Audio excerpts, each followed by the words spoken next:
Hello friends, Swati here. Friends, Nifty ने जो closing दी थी उसके बेस पे हम आज का प्रिडिक्शन रखते हैं। एफआईआई ने अच्छी खासी सेलिंग करी है 1500 करोड़ और फ्यूचर्स में भी इनफैक्ट 111 करोड़ की सेलिंग करी है। डीआईआई ने उसके अगेंस्ट परचेसिंग करी है पर बहुत कम, 313 करोड़ बस। अब निफ्टी जो है वो 19,050 पे क्लोज़ हुआ था। उस टाइम तो अच्छा लग रहा था, बट डॉ जोन्स की अगर हम बात करें, डॉ जोन्स ने क्लोजिंग दी है 366 पॉइंट्स डाउन पे और विक्स भी 21 के ऊपर है। नस्दाक ने इनफैक्ट प्लस में क्लोजिंग दी थी, बस लेवल 50 पॉइंट्स। तो फ्यूचर्स में तो अभी थोड़ा सा पॉजिटिव चल रहा है, 84 पॉइंट्स। लेकिन देखते हैं, विक्स भी थोड़ा डाउन है। लेकिन हमारा जो गिफ्ट निफ्टी है वो यहाँ फ्यूचर्स में दिखा रहा है 19,130, लेकिन जो ओपनिंग दिखा रहा है वो लगभग 80 पॉइंट्स डाउन दिखा रहा है 19,090 पे। यानी कि हम 18,950 के आसपास खुल सकते हैं, 50 to 80 के बीच में खुल सकते हैं। अगर हम 18,050 के नीचे चले जाते हैं तो इंट्राडे में आप एक बार देखिएगा,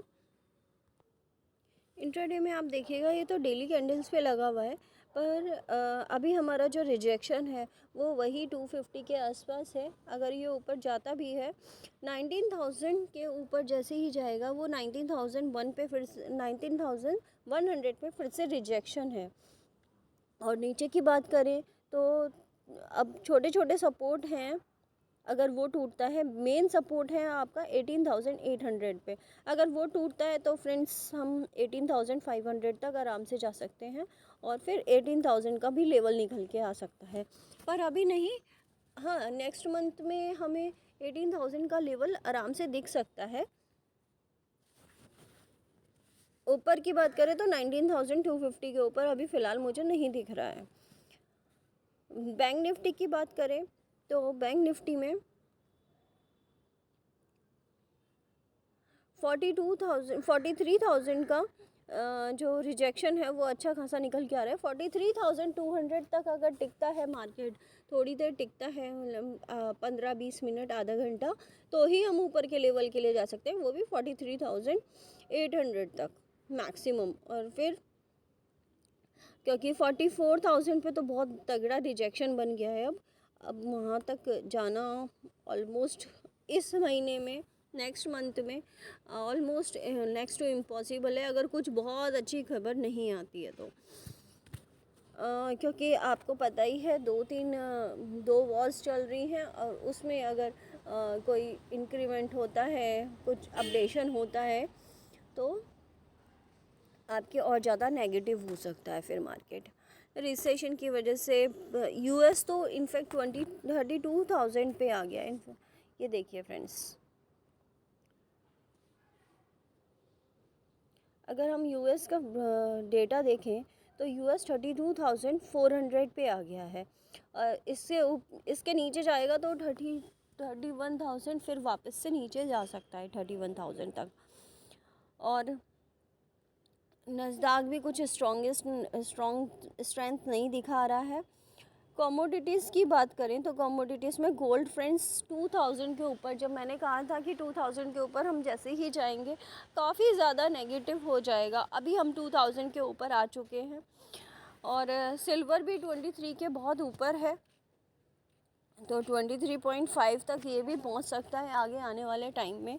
और गोल्ड में इतनी ज़्यादा परचेजिंग हो रही है, एक तो दिवाली है, दिवाली को लेकर परचेजिंग हो रही है, दूसरा रिसेशन है, रिसेशन में गोल्ड में परचेजिंग होती है। इनफैक्ट आपके जो बॉन्ड्स हैं, यील्ड्स हैं, ये भी काफ़ी बढ़ चुके हैं। और आईएनआर की बात करें तो 83 के ऊपर ही है, जो कि थोड़ा सा नेगेटिव ही है बैंक निफ्टी के लिए। 10 इयर्स की यील्ड फिर से 5 के आसपास है, अभी भी 5 के आसपास है, पर 5 से नीचे है, वो थोड़ा सा अच्छी बात है। आज का दिन देखने को मिल सकता है कि ये 5 के ऊपर जाती है, टिकती है, या फिर वापस से 4.5 के आसपास और 3 के आसपास आती है। 30 इयर्स की यील्ड भी देखिए सब फ्रेंड्स 5 के ऊपर ही है। और चाहे आप 2 इयर्स की देख लीजिए या 30 इयर्स की, वो 5 के ऊपर ही है। ये टी नोट और बॉन्ड्स ये भी काफ़ी ऊपर पहुंच चुके हैं 100 के ऊपर। थोड़ा सा रिस्की तो है ही, रिस्क है, इसीलिए फ्रेंड्स इसमें बॉन्ड्स में और यील्ड्स में पैसा डाला जा रहा है, वरना बॉन्ड्स में और यील्ड्स में ना के बराबर ही पैसा बढ़ता है। Still let's see and hope for the best. आगे आने वाला टाइम कैसा लेके आता है, लेट्स सी फॉर इट। पर मुझे दिसंबर तक ये बहुत ज़्यादा नेगेटिव दिख रहा है। तो आप अपना कैपिटल जमा करिए। जब जब हमें जो जिस लेवल पे जो जो स्टॉक्स मिलेंगे मैं आपको वो बताती रहूँगी। अब इकट्ठा करने का टाइम है, आप इकट्ठा करना शुरू कर दीजिए। दिवाली की शॉपिंग करिए, पर इतनी ज़्यादा भी मत करिए कि आपको बाद में थोड़ा सा सोचना पड़े। तो थोड़ा लिमिटेड कर सकते हैं हम लोग।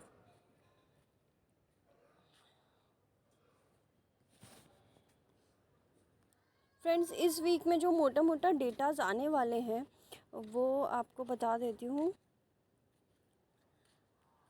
कुछ ग्लोबल डेटाज आप फ्रेंड्स बहुत टाइम लगेगा इसमें, तो आप इसमें कैलेंडर में जाके देख लीजिएगा क्या क्या डेटाज आने वाले हैं। इस हफ्ते में काफ़ी सारे डेटाज हैं, कुछ रिसेशन रिपोर्ट्स हैं और जॉब डेटाज हैं।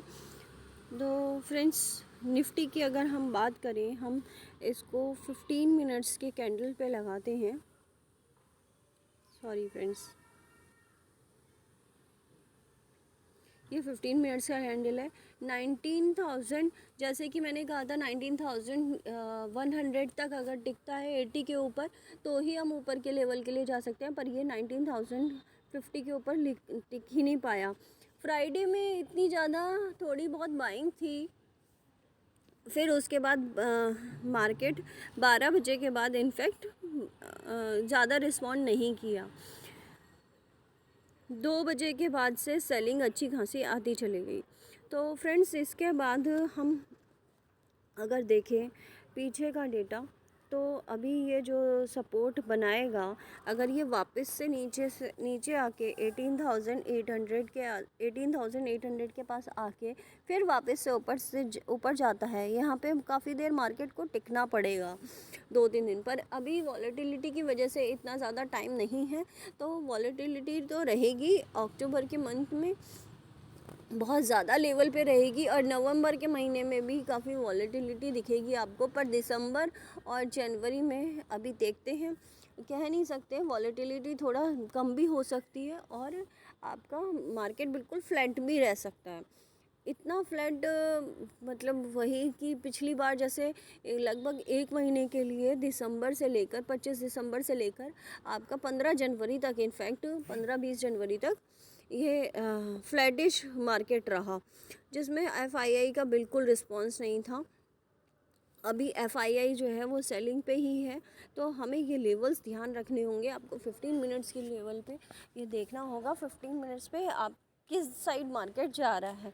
मुझे नेगेटिव ही दिख रहा है, आगे आने वाले टाइम में भी नेगेटिव ही दिख रहा है। इस वीक में मैं ऑलरेडी बता चुकी हूँ 18,500 से लेकर ऊपर की साइड देखें तो 19,250 तक का मार्केट दिख रहा है। और बैंक निफ्टी में देखें तो 42,000 से लेकर 43,500 तक का मार्केट दिख रहा है। अगर 42 के नीचे हम किसी तरह अगर चले गए तो फ्रेंड्स हमें 40,000 और 39,000 के लेवल्स आगे आने वाले टाइम में दिख सकते हैं। फिर निफ्टी ने जो इतना अच्छा खासा बाउंस बैक दिखाया था 19,000 के ऊपर, तो वो भी वापस से 19,000 के नीचे आते हुए दिख सकता है।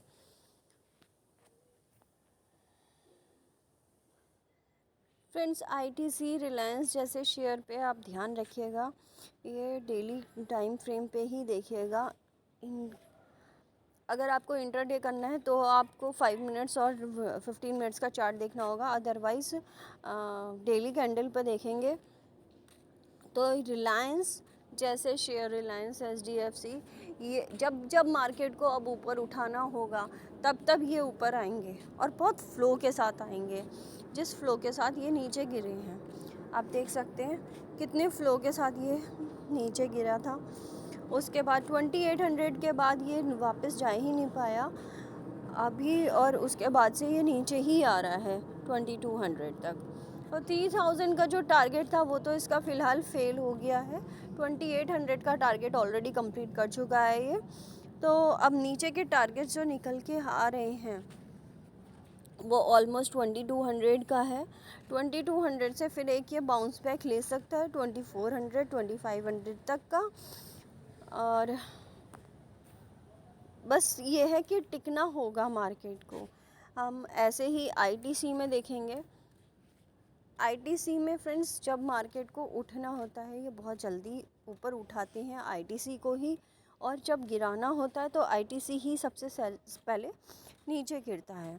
तो आप देख सकते हो पीछे मार्केट में भी ये इससे नीचे नहीं जा रहा था। अब ये अगर इसके नीचे गया, अगर आपको कभी भी 350 और 300 के बीच में मिलता है तो फ्रेंड्स इसको छोड़ना मत। आईटीसी स्टॉक बहुत अच्छा है। पहले कभी भी ये इसके नीचे 200 के नीचे ये गया ही नहीं, ठीक है फ्रेंड्स। तो और उसके ऊपर ही चलता जा रहा है। अगर ये 300 के लेवल पे आगे आने वाले टाइम में दिसंबर तक कभी भी मिलता है तो फ्रेंड्स ये बहुत अच्छा स्टॉक है आगे आने वाले टाइम में, डिविडेंड भी देता है। रिलायंस और एचडीएफसी वगैरह की बात करें तो इसी तरीके से फ्रेंड्स आप अपने लेवल्स अपने आप निकालिए। एचडीएफसी बैंक अच्छा है, एक्सिस बैंक भी बहुत अच्छा है फ्रेंड्स। अगर छोटे लेवल पे आपको लेना हो तो एचडीएफसी अच्छा है, बट ये ऑलरेडी ये लेवल तोड़ चुका है। तो आपके पास अब निकल के आता है 1400 का लेवल।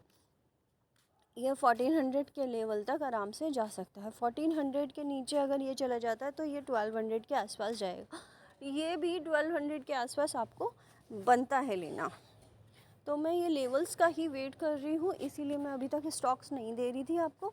और इतने ऊपर ख़रीदने का कोई फ़ायदा नहीं है क्योंकि लॉस बहुत ज़्यादा दिखेगा अगर आप इतने ऊपर पे ख़रीदोगे तो।